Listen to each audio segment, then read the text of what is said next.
حضرت جابر رضی الله تعالی عنہ نبی کریم صلی الله علیه وسلم له دعوت کړو. حضرت جابر رضی الله تعالی عنہ په غزوه خندق کې وو.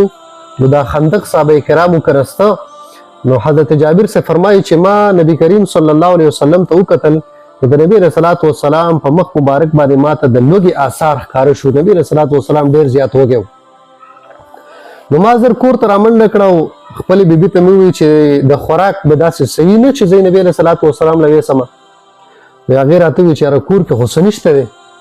ما وکتل نو په کور کې د بیزې یو وړوکی بچی دی، ورغومی دی، او ورسره صرف یو سوع دا وربشې پرتې دي. نو ما خپل بیبي ته وویل چې ته دا وربشې زر زر میشن کا، د دې نه وړه جوړ کا، او ما هغه ورغومی حلال که. او خپل بیبي ته مې وویل چې بس ته دا باندې که، زه ځم چې نبی رسول الله والسلام راولم چې نبی رسول الله والسلام لږ خوراک وخوري، ځکه نبی اسلام باندې مې ډېره لوږه لیدلې ده. نو چې کله زه لاړم نو هغه بیبي راته وویل چې ګورې لا تفضحني برسول الله صلی الله علیه وسلم وبمن معه. داسې نه چې ګورې مونږ نبی رسول الله والسلام ته او نورو صحابه کرامو ته ونه شرمې. ګورې حساب کتاب ډېر مختصر دی او دا خوراک چې دی دا د چند کسانو کې. ګورې داسې نه چې ته ټول صحابه کرام راولي.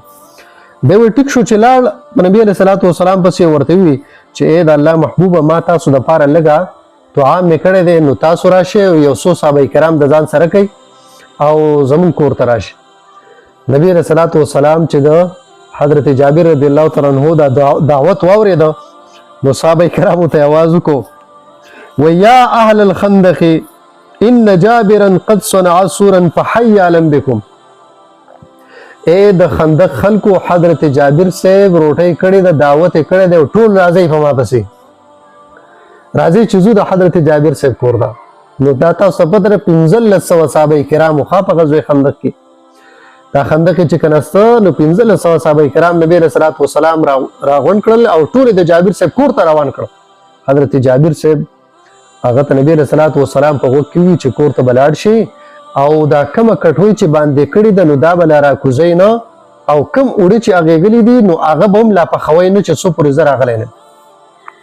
نو دی مبارک فرمایي چې فجئت وجاء رسول الله صلی الله علیه وسلم. زه او نبی رسول الله والسلام مونږ دواړه رالو او نبی رسول الله والسلام خپل لاړې مبارک راواغستې او په هغه انګولي کې هغه سالن کې د هغې سره مکس کې او د هغه وړو سره چې نبی رسول الله والسلام لاړې مبارکې دا مکس شوې او نبی رسول الله وایي چې اوس دا پرېږده د ګاونډ دا نورې ښځې راوله د روټۍ د پخولو دپاره. اوس به روټۍ پخول نه کېږي، دا به ختمېږي نه.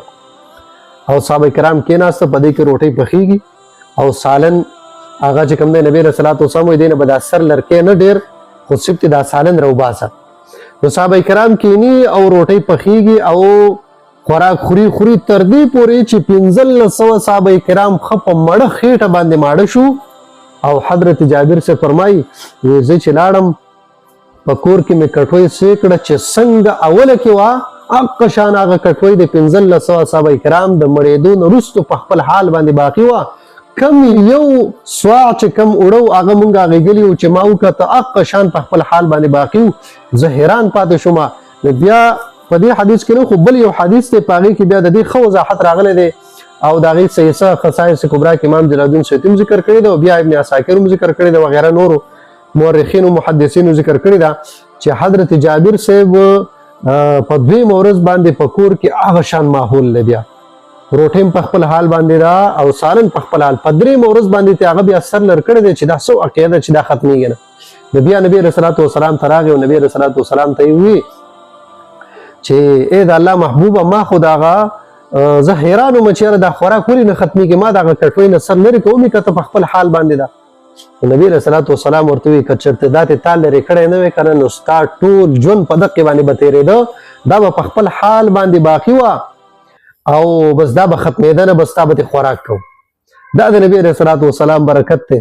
او دغه رنګ یو برکت د نبی رسول الله والسلام بل هم دی. یو واقعه کې دا چې حضرت ابو رافع رضی الله تعالی عنہ دا د نبی رسول الله والسلام خادم نو د مبارک فرمایي چې ما یو ځلې بیزه مې حلاله کړه. نو نبی رسول الله والسلام په دې بیزه کې به دا ولې نه دا به د نبی رسول الله والسلام ډېر خوښ و.